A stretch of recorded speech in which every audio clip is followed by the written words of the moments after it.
नमस्कार, आप live cities देख रहे हैं। मैं हूं ताज। बिहार में कल जो है दूसरे चरण का मतदान है, लेकिन अभी भी महागठबंधन के तरफ से 6 सीटों पर जो है फ्रेंडली फाइट की स्थिति बनी हुई है और वो तमाम सीटों पर चर्चा के लिए हमारे साथ अभी बिहार के जाने माने पत्रकार senior journalist Ravi Upadhyay sir हैं। और वो सीट इस प्रकार से है, पहला करगहर है, दूसरा नरकटियागंज है, तीसरा जो है वो हमारे पास सिकंदरा है, चैनपुर है और भागलपुर का सुल्तानगंज और कहलगांव की सीट है। यहाँ पे महागठबंधन के तरफ से जो है उम्मीदवार आमने सामने है, यानी कि फ्रेंडली फाइट की स्थिति है। तो इन्हीं सब मुद्दों पर बातचीत करने के लिए हम सर से सीधी बातचीत में जानेंगे कि करगहर से जिस तरह से सीपीआई के उम्मीदवार जो हैं महेंद्र प्रसाद गुप्ता मैदान में हैं और कांग्रेस की तरफ से संतोष कुमार मिश्रा हैं, वहीं जनसुराज की तरफ से रितेश कुमार यानी कि रितेश पांडे भोजपुरी गायक हैं और जो एनडीए जेडीयू की तरफ से वशिष्ठ सिंह है। सर से जानेंगे कि सर करगहर के सीट के बारे में अभी तक की आपका क्या अपडेट है। सर नहीं, देखिए, सबसे बड़ी बात है, हम ये बताना चाहते हैं लाइव सिटीज़ के व्यूअर्स को कि कल मतदान होना है। मुकम्मल तैयारी चुनाव आयोग की ओर से, स्थानीय प्रशासन की ओर से हो गई है। अब ये जो कल जो मतदान होना है वह 122 सीट पर होना है और 20 जिलों के 122 सीट पर होना है। तो ये अब इसमें ये भी थोड़ा समझ लेने की जरूरत है, कुल प्रत्याशी जो हैं सो 1302 कुल टोटल प्रत्याशी हैं। इसमें जो है सो 9 मंत्री हैं, 15 पूर्व मंत्रियों हैं और उसके बाद कई दल के प्रदेश अध्यक्ष भी हैं। वो उनकी दाव और साख और उनकी प्रतिष्ठा भी जो है सो दाव पर लगी हुई है। और आपको जो हम बताते हुए चलें कि इसमें किसका किसका, अब जैसे मोटे तौर पर हम ये बात समझ लीजिए कि बड़े चेहरे जो हम लोग बात करते हैं तो पूर्व विधानसभा अध्यक्ष उदय नारायण चौधरी हैं, कांग्रेस विधायक दल के नेता जो है वो शकील अहमद खान हैं। उसके बाद से आपको सीपीआईएमएल जो भाकपा माले दीपांकर भट्टाचार्य की पार्टी है, उनके जो है सो विधायक दल के नेता महबूब आलम हैं। इसी तरीके से आप देखिएगा कि यहाँ पर उदय नारायण चौधरी की बात हमने कर दी। अब आपको ललन राम है, कुटुंबा भी एक बड़ा क्षेत्र है, राजेश राम वहां से लड़ रहे हैं, कांग्रेस के प्रदेश अध्यक्ष हैं। कदवा से ठीक जो है सो आपको शकील अहमद खान की हम बात किए, वह है कांग्रेस विधायक दल के नेता। बलरामपुर की बात करें तो महबूब आलम की हमने बात कर दी, आपको बता दिया। और उसके अलावा सुपौल से बड़े चेहरे हैं, विजेंद्र यादव हैं वहां से, जो जदयू के कोटे से मंत्री हैं, लगातार हैं, बड़े चेहरे हैं, वो कद्दावर चेहरे हैं, अभी तक हारा नहीं है उन्होंने। इसी तरह से चकाई से देखिएगा कि सुमित सिंह हैं। इसी तरीके से बेतिया से देखिएगा पूर्व उप मुख्यमंत्री रेणु देवी हैं, वो भारतीय जनता पार्टी कोटे से लड़ रही हैं। तो यह इतनी बात तो समझ में आ रही है। और देखिए, सबसे बड़ी बात है, थोड़ा सा और समझ लेने की जरूरत है कि कल किन किन जिलों में मतदान हो रहा है। पूर्वी और पश्चिम चंपारण हो गया, सीतामढ़ी हो गया, शिवहर हो गया, मधुबनी, सुपौल, अररिया, किशनगंज, पूर्णिया, कटिहार, भागलपुर, बांका, जमुई, आपको नवादा, गया, जिसको गया जी भी कहते हैं, औरंगाबाद, जहानाबाद, अरवल, कैमूर और रोहतास। तो ये इतनी आपको सीटें आपको दिखाई पड़ रही हैं। इतनी सीटों पर आपको करारे की टक्कर, मजबूत टक्कर होती हुई दिखाई पड़ी है। जीत हार क्या होगा, देखिए, पहले चरण का भी 121 सीट पर चुनाव हुआ था 6 नवंबर को। उस दरमियान जो जिन सीटों पर पहले चरण का मतदान हुआ था, उसमें हम जो देख और समझ पा रहे हैं, वहां यादव मैक्सिमम, वहां पर यादवों की आबादी है। इसलिए आपने देखा कि वोटिंग पैटर्न भी आपको बम्पर वोटिंग होता हुआ दिखाई पड़ा। सेकेंड फेज में हम जो बात कर रहे हैं तो वह सीमांचल का इलाका, भारत नेपाल सीमा से लगा हुआ बिहार का वह इलाका, सीतामढ़ी से लेकर के पूर्वी चंपारण और आपको विशेष तौर पर सीमांचल का इलाका जो मुस्लिम बहुल इलाका। तो इन पॉकेट जितने जिलों की हम बात कर रहे हैं, तो वो आपको इतनी बात समझ लीजिए कि इन जिलों में जो 20 जिले हैं उसमें अधिकांश आपको मुस्लिम पॉपुलेशन है वहां। तो वहां 60% के आसपास, हमको उससे प्लस होगा माइनस, इतनी आबादी वहां पर 60% मुस्लिम आबादी है। तो ये एक बड़ी आबादी है। यहां पर भी आपको वोटिंग आपको दोपहर बाद आपको बम्पर होता हुआ दिखाई पड़ेगा, क्योंकि जिस तरीके से आपने पहले चरण में बम्पर वोटिंग की बात की, उसी तरीके से आपको सेकंड फेज में भी आपको बम्पर वोटिंग होती हुई दिखाई पड़ेगी। अब आइए, आपने करहगर की बात की। करहगर में निश्चित रूप से आपको जो महागठबंधन के अंदर ही पेंच फंसता हुआ दिख रहा है। यह सबसे बड़ी बात है। और आपने वहां से देखा कराहगढ़ से जो महागठबंधन इंडिया ब्लॉक के सीपीआई से महेंद्र प्रसाद गुप्ता वहां से प्रत्याशी हैं। ये एक जो आपको भारतीय कम्युनिस्ट पार्टी है वह है, तो वहां से, और कांग्रेस के संतोष मिश्रा वो सिटिंग एमएलए हैं वहां से सिटिंग एमएलए। अच्छा, अब चलिए जनसुराज जो प्रशांत किशोर की पार्टी है, वहां से रितेश पांडे बड़े कलाकार हैं इसका, हाँ वो हैं। वशिष्ठ सिंह वह जो है सो वह भी वहां से कभी एमएलए हुआ करते थे, जेडीयू से वह भी हैं। तो ये एक वहां पर आपको लड़ाई, आपको देखिए कहां पर दिख रहा है, लड़ाई आपको यहां पर दिख रही है सीपीआई और कांग्रेस, संतोष मिश्रा और सीपीआई।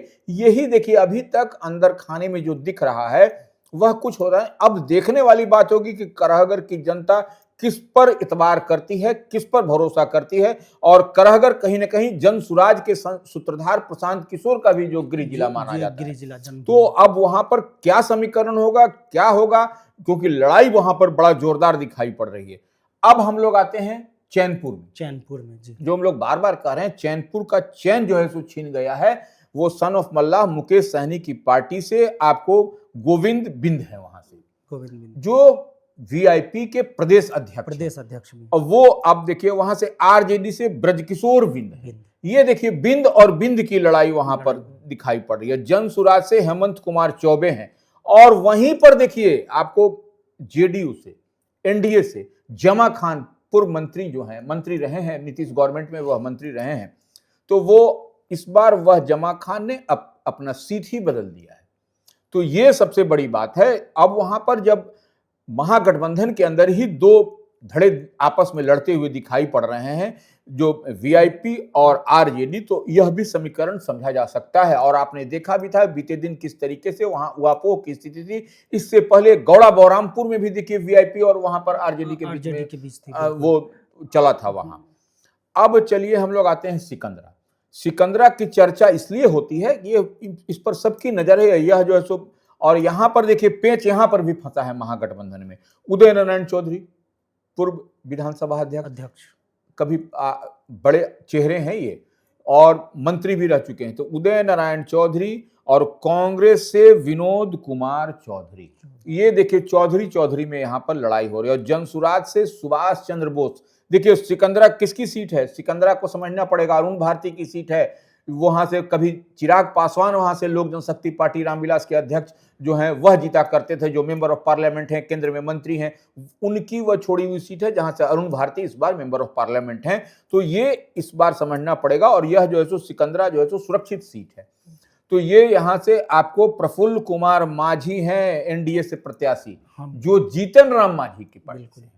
तो यह देखने वाली और समझने वाली बात है कि आपको कैसे, किस तरीके से यहां सिकंदरा में समीकरण क्या बनता है। उदय नारायण चौधरी बाजी मारते हैं, नहीं मारते हैं, इस पर हम नहीं कुछ बोल रहे हैं, लेकिन जनता आप देखिए कंफ्यूज्ड है वहां कि महागठबंधन में किसको हम चुने, किसको वोट दें, कांग्रेस को दें, विनोद कुमार चौधरी को दें, उदय नारायण चौधरी को दें, कि क्या कुछ समीकरण बनता है, कैसे सधता हुआ दिखाई पड़ेगा। नरकटियागंज सर, अब देखिए आपको नरकटियागंज की हम बात करते हैं।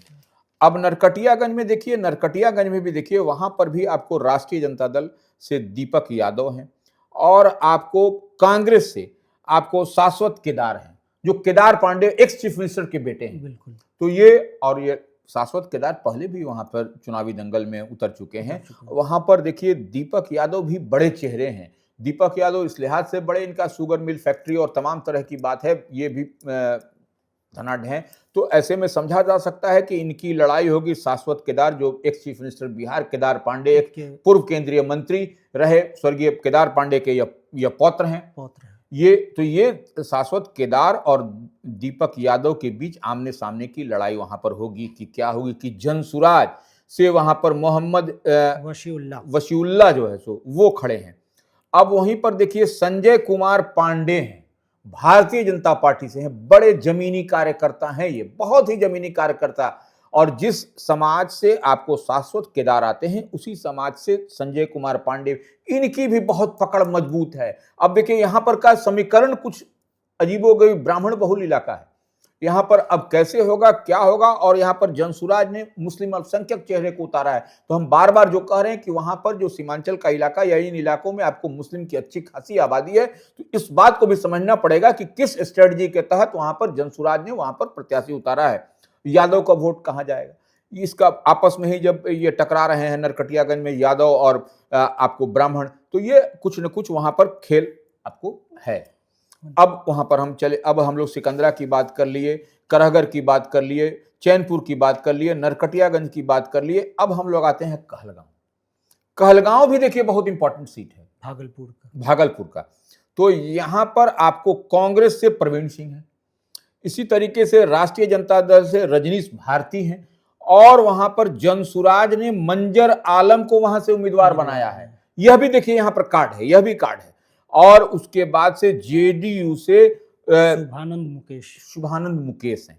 तो यह आपको जेडीयू ने जिसको बनाया है वह भी लीगेसी के मालिक हैं। यह किसके हैं आप समझ सकते हैं। वहां पर वह क्षेत्र कभी जो है सो कहलगांव सदानंद सिंह जो बड़े और दिग्गज नेता हुआ करते थे उनका क्षेत्र रहा। तो ऐसे में जेडीयू ने वहां से जो शुभानंद मुकेश को बनाया है, तो यह भी कहीं ना कहीं एक स्ट्रेटजी के तहत। तो यहां पर भी आपको कसमकस लड़ाई, और सबसे बड़ी बात है बागी से ही सलटने की है तैयारी। यहां पर कैसे आप जैसे कांग्रेस और आरजेडी क्या खेल करेगी वहां पर आपको समझना पड़ेगा। अब हम चलते हैं सुल्तानगंज में। सुल्तानगंज में राष्ट्रीय जनता दल से चंदन कुमार उर्फ चंदन कुमार सिन्हा है। कांग्रेस से वहां से ललन कुमार पहले भी लड़े थे 2020 में भी कांग्रेस से। अब उसके बाद से जनसुराज से राकेश कुमार, और जेडीयू से वहां पर राष्ट्रीय ललित नारायण मंडल है वहां पर। तो ये देखिए यहां पर भी आपस में आमने सामने की फाइट यहां पर घटक दल के बीच ही कांग्रेस और आरजेडी में हो रही है। अब एक बात और समझना पड़ेगा, जब हम इतनी बात की चर्चा कर दिए तो एक बात समझना पड़ेगा कि जो कल जहां पर वोट होने हैं उसमें जो सीमांचल का इलाका की बात करते हैं, औरंगाबाद में भी कल वोट होना है दूसरे चरण का। तो वहां से औरंगाबाद की सीट इस बार आरजेडी के खाते में है। अभय कुशवाहा वहां से सांसद हैं। इस बात को समझना पड़ेगा, अभय कुशवाहा के लिए एक बड़ी चुनौती होगी कि कैसे वह इस बार जो है सो समीकरण को साधते हैं, क्या करते हैं। उसी तरह से किशनगंज में मोहम्मद जावेद जो कांग्रेस के सांसद हैं, लगातार जीते हैं वो वहां से, तो उनके लिए भी सीमांचल के इलाके में पकड़ और जकड़ और चमक बरकरार रखने की जरूरत है, वह भी दिखाई पड़ेगी आपको। पूर्णिया में राजेश रंजन और पप्पू यादव जो निर्दलीय हैं लेकिन महागठबंधन के लिए वह हैं, कांग्रेस के वह कमिटेड हैं, तो वह वहां से भी देखने वाली बात होगी, वो सांसद हैं पूर्णिया से, यह बात। और उसी तरह से कटिहार से पूर्व केंद्रीय मंत्री तारिक अनवर जीत करके आए हैं, उनकी भी वह पुरानी वो कटिहार लोकसभा क्षेत्र रहा है। तो वो वहां पर भी कटिहार में भी किस तरीके से तारिक अनवर का क्या होता है, आपको मोहम्मद जावेद जो किशनगंज से सांसद हैं वो कैसे सीमांचल में एकजुट करते हैं, क्या करते हैं। तो यह सब इन लोगों का भी एक तरीके से कहा जाए तो लिटमस टेस्ट ही है इस चुनाव में, इस बार के विधानसभा के उपचुनाव में।